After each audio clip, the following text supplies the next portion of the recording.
together. O Lord, may your hand lead us from the unreal to the real, from darkness to light, from death to immortality. May all be happy. May all be peaceful. May all be enlightened and cultured. May all attain perfection. May peace be established in the three bodies of man. Peace be established in the three worlds. May peace be established everywhere. May truth be our religion.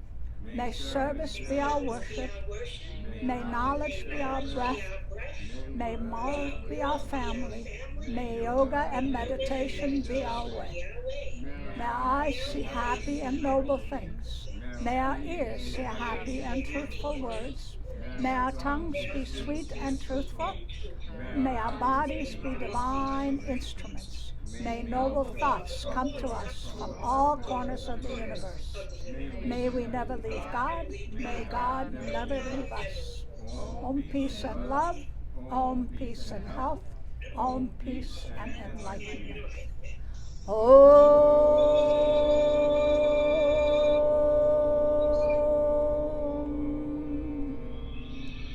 Please turn off your mic.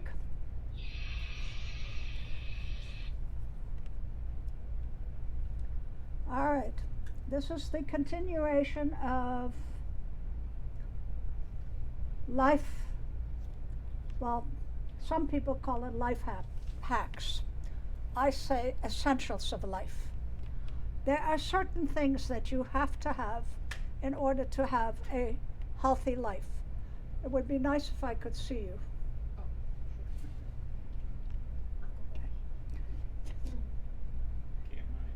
So, what are we talking about? Today I'm going to talk about tapas. The word tapas sends chills down people's spine because it means many people translate it as austerities. No. Tapas means self-disciplined actions. That's all. Everything that we do is to discipline the mind. If the mind is disciplined through the physical body or through actions or whatever, then it can be disciplined in any which way. Then we have availability and our mind will work for us. If the mind is undisciplined, it will not work. Whatever you want to achieve in life, you need to work towards, right? In order to get a degree, you had to work. In order to learn a business, you had to work. In other words, everything requires tapas. Everything. Now, yoga talks about tap. I call it tapas. To do things that lead you to control mind fluctuations. Because the real essence of yoga is yoga chitta vritti nirodha, complete total control over the mind. And we use the physical body to start with, because physical body and mind are interrelated. You can't have one without the other, I guess. Huh? Have you tried? Some people lose their mind. But then they don't, okay. So how does Webster define it? Regulation of oneself for the sake of improvement. Self-discipline. For the sake of self-improvement. So don't conjure up the word austerity, but certain religious traditions have things that they do for austerity. And our first Kumbh Mela I went to with Mataji. No, the second Kumbh Mela from Haridwar. And we were going to the Bandara. A Bandara is where about 500 and somewhat sadhus, or people in orange, sit down in a row and have their food. And it's very disciplined. But as we go to the Bandara, we pass these sadhus. They're the naked sadhus. The naked sadhus do not wear any clothes, obviously, because they're naked, but they smear themselves with ashes, and supposedly the ashes of Shiva. But anyway, they burn wood and then they smear themselves with ashes. And we're talking about, about 80, about in the middle 90s, the temperature outside, okay? I'm dying. Now they're sitting there, of course they have these big fat locks with the, and they have an urn of fire on top of their head. And they're sitting on the ground, no cushions, and surrounded by little pots of fire, little urns with fire going. And they're just sitting there meditating, supposedly, or keeping their mind quiet, not moving. We go in for and I'm looking at them and I'm going, yeah, that's crazy. Okay, as I'm going in and I'm sopping wet. So we're in there, and we're in this big, huge, humongous tent. These tents are humongous. And we're having our lunch. And what happens is everybody sits down and nobody is allowed to move once the horn blows. And then everybody people serve you, and they serve you seconds, and you're not allowed to get up, because that would be it, really. And then once the horn blows, everybody jumps up and runs out. So we go out, they're still sitting there. It must have been at least 2 hours, because somebody lectures before that and all sorts of things, or at least an hour and a half, and they're still sitting there. This is what people think of as tough. Well, no. Disciplining your mind is tough. But more importantly, and that's what I will talk to you about later,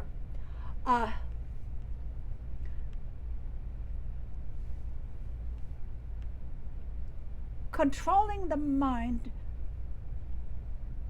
creates strong willpower.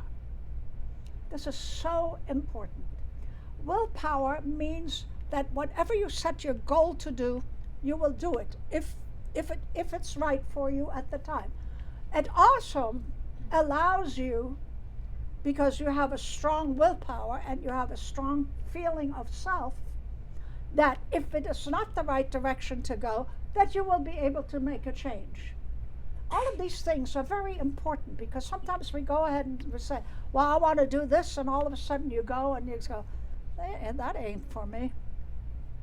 And you're afraid to make a change because of what people are thinking, etc. No, this is what strong willpower, if you have control over the mind, if you start controlling the mind and making things to control your mind, then we set our mind to something and then we can really do it. How many of us, me included, make New Year's resolutions? Usually it is either losing weight or doing exercises, more yoga, more this, and a week went by and you have done it and you feel good. 2 weeks go by, 3 weeks go by, it's forgotten. And then what happens? Then you start berating yourself, and that's the main problem. Okay. That's a problem. Do not, because the minute you berate yourself for not having control, you steal all of your power. You steal your own power. You're your worst enemy. You make a judgment. When we studied the Yoga Sutras, Patanjali Yoga Sutras, when we set out to discipline the mind or set out for self-improvement, he talks about 6 things that come automatically that we have to overcome. And these are natural. Don't think that you are weak because You didn't fulfill what you planned to do. These are all natural things that happen, and we can tell them right away. But if you know them, then you can just say, oh, okay? And let's look at these 6, he calls it the 6 disturbances of the mind. And I love them because that's what keeps us from self-actualizing. Okay? So, the first one is physical sickness. As a yoga teacher, this has happened many times. People come to yoga and they love it and they say, oh, this is absolutely fantastic, making me feel good, and all of a sudden they disappear and you never see them again. Well, I sprained my ankle, this, that, whatever. When the mind does not want to do anything, guess what? It gets sick. You get sick. If the mind doesn't want to do something, you get sick. That's another way for you to escape. Okay. If you see that happening, find it, look at it, and say, oh, that's what's happening. Okay, fine. Let it go and continue your journey. The next one is sthan, mental laziness. That is lack of inspiration. Okay? We create mental obstacles. We have enough energy, but we waste it. The problem with that is, and that's a tremendous problem that the majority of people have, and you don't look at the problem with that. If energy is not used, there cannot be energy that is not used. If you are not using your energy to be creative or do something with it, it comes back to you and it nibbles on you. It creates problems for you. It demeans you. With other words, the energy actually bounces back to you and takes all of your power. It is the worst thing that you can do. When we are not inspired, we just sit around, we're lazy, and that's good 1-2 days, but not for many months. Okay?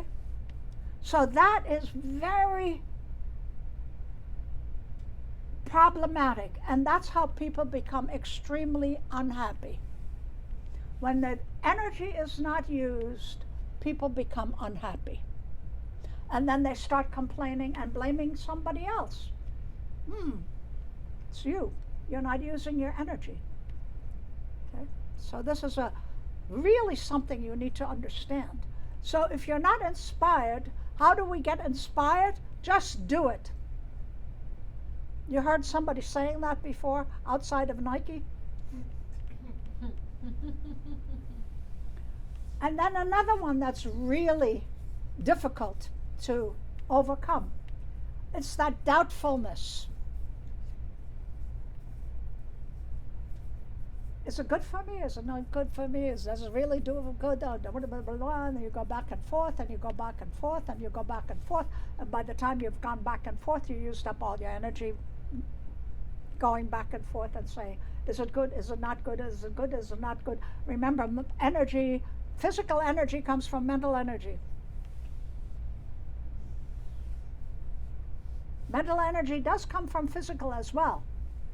But the obstacles in your physical energy, first you have to address the mental energy.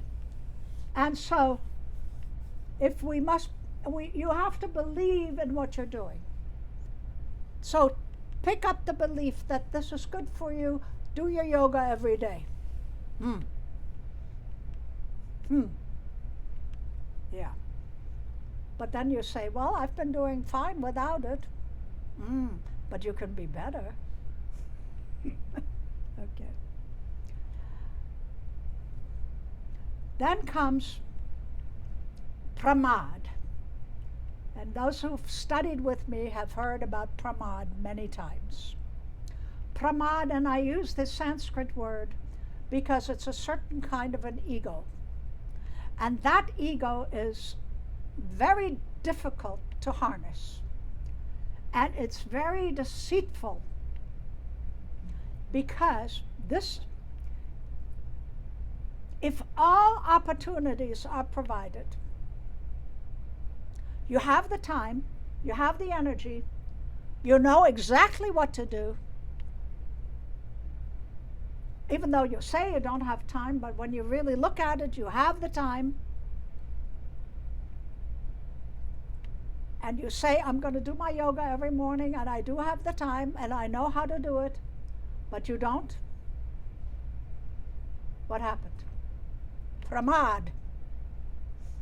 And what kind of ego is that?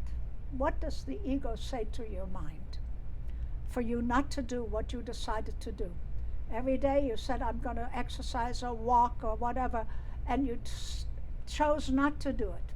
Even though you knew it was good for you, even though you did have the time, you had the opportunity, and you still didn't do it. Guess why? Because you'll do it tomorrow. Huh? Because you'll do it tomorrow. You do it because you think you don't need it. That's why it's called an ego. I'm too good, I don't need it. Which is not correct. It's just your ego trying to get you, all right?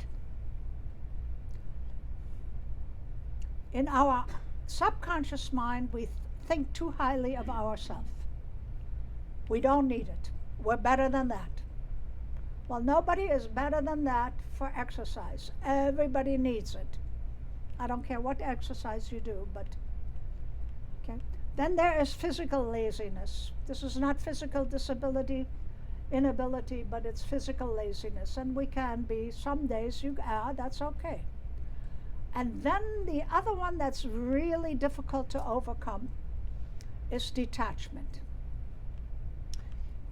When we are attached to objects of the world, we lose mental control.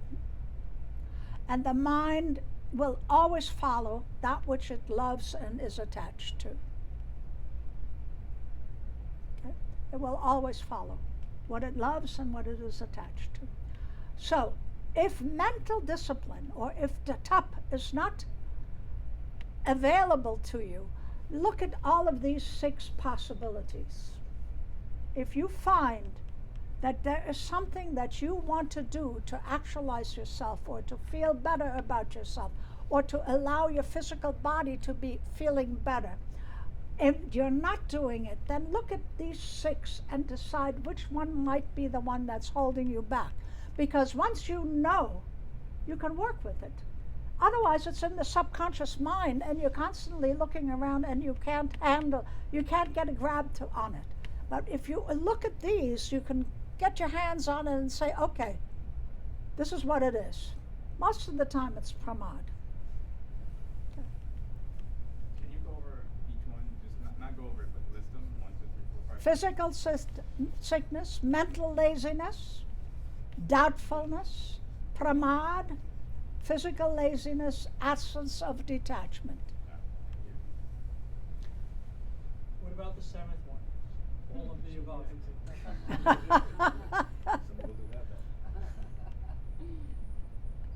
Okay. So, the reason I want to stress this is so don't judge yourself. Look at these, because when you judge yourself, that's when you disempower yourself. And usually when you set a goal for yourself and you don't accomplish it, that usually we start judging ourselves. And that's why I'm listing these 6. Because judgment disempowers you and takes away any possibility of you going forward. So that's the one thing, no judgment. Okay? Look at these, and the more you self-discipline or do more tapas, you develop more mental strength. Now, we all have mental strength when it comes to work, right? You get up every morning and you go to work because you want the money. Not because you want the work, but because you want the money, okay? So it's not that people cannot. That's not it. You have the ability. So look at these. Okay? One of the ways to do this is to become mindful. We teach mindfulness, we teach meditation, we teach all of those things. So when you are mindful, you become aware of what you are doing at all times. And most of the time we're not. How many times have you looked for your keys? Because you mindlessly put them somewhere. If you mindfully put them somewhere, then you would know exactly where they are. But because your mind was somewhere else. And our mind can travel very quickly. I'm always amazed how I can miss an exit that I have used 100 times because my mind wasn't there. I'm always amazed. I said, where was I? I'm driving. Where was my mind? Obviously, it wasn't on the road, but I'm still driving. We can lose our mind right away and still be functioning. It's strange, isn't it? And that's because you have two minds. Okay? So, now, if any of you are on the spiritual path or want to really, truthfully work towards self-actualization, then everything that you do, everything, no matter what it is, you look at it as tap. Because now I'm talking about the spiritual path.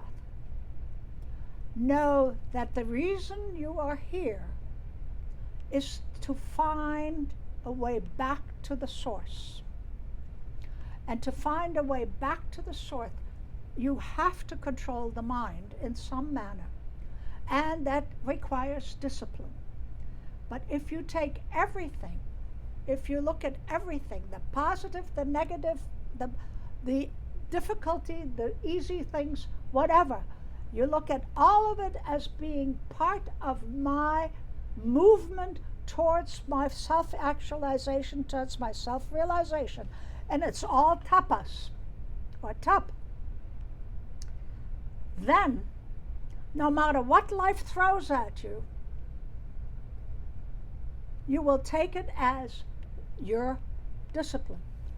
Now, when you do that, and that's not the reason to do it, but when you do that, Mother Nature doesn't have to give you more severe things to be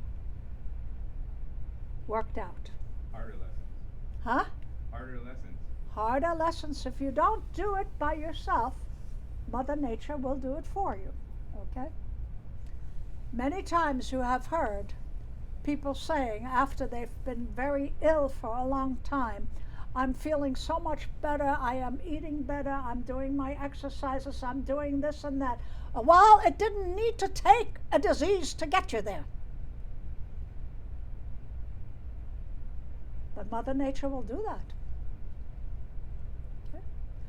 If you take everything, you take every movement that you make as part of your journey back to the source, which is what the purpose of your existence is, then Mother Nature can be more benign. And at the same time, you're doing your spiritual work because you're taking everything as tup. And so when your boss yells at you and you want to back, you say, okay, this is my discipline towards my goal. One day I yelled back at my boss. He says, you know, I can fire you for insubordination. I said, good, go ahead.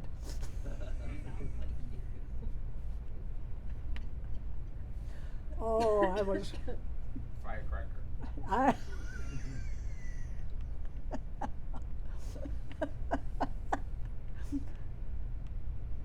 Nothing's changed.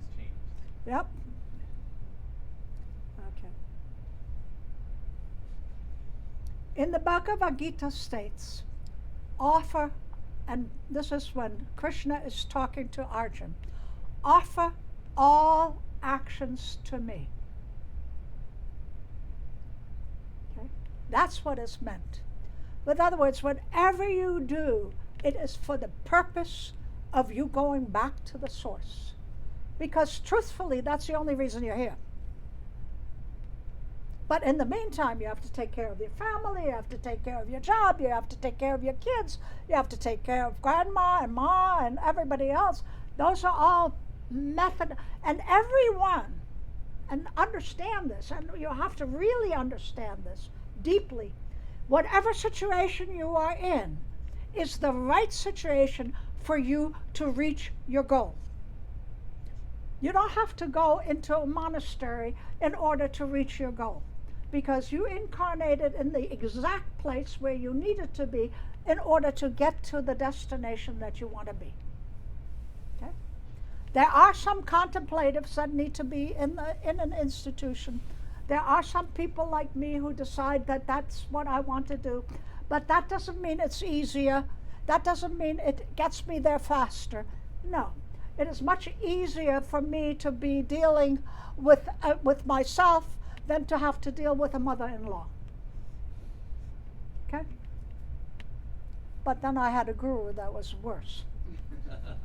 So you got your lesson again. Well, actually, they always, when you sign into an ashram, we have a very small ashram, but when you sign into an ashram, the turmoils in an ashram are tremendous. And that's so that you can work out the karmas quickly. So it's not easier. When we endeavor to practice anything, we reprimand ourselves if you skip a day or two. Please don't. Don't reprimand yourself. Treat yourself like you would treat your, what do we call them? The little guys. Toddler. Treat yourself like you would treat a toddler. Gentle but firm. You don't let the toddler go touch the stove. But you don't scream at it. You gently move it away from it, okay? Accept it and just move on and start the practice again. Do not give up. Look at these 6 tendencies of the mind. These are tendencies of the mind that everybody has. Nobody is immune from those. Look at them and just be aware of them. And then, once you do that, you'll be able to accomplish whatever you set your mind to. But remember what I said in the beginning. Whatever you love, the mind will follow. If you have a passion for something, you will get it done. If you love your yoga, you'll do it every day. If you love what you're doing, you'll do it every day. So develop that as well. That's one way of getting around the bush, okay? And they have a beautiful saying. Tapas discipline is bitter in the beginning, but sweet at the end. Yeah. And with that, I will leave you.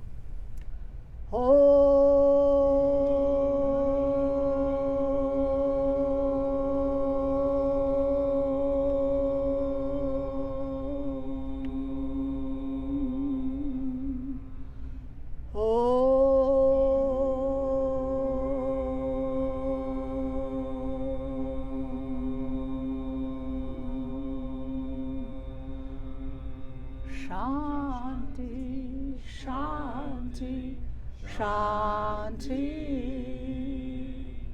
Oh.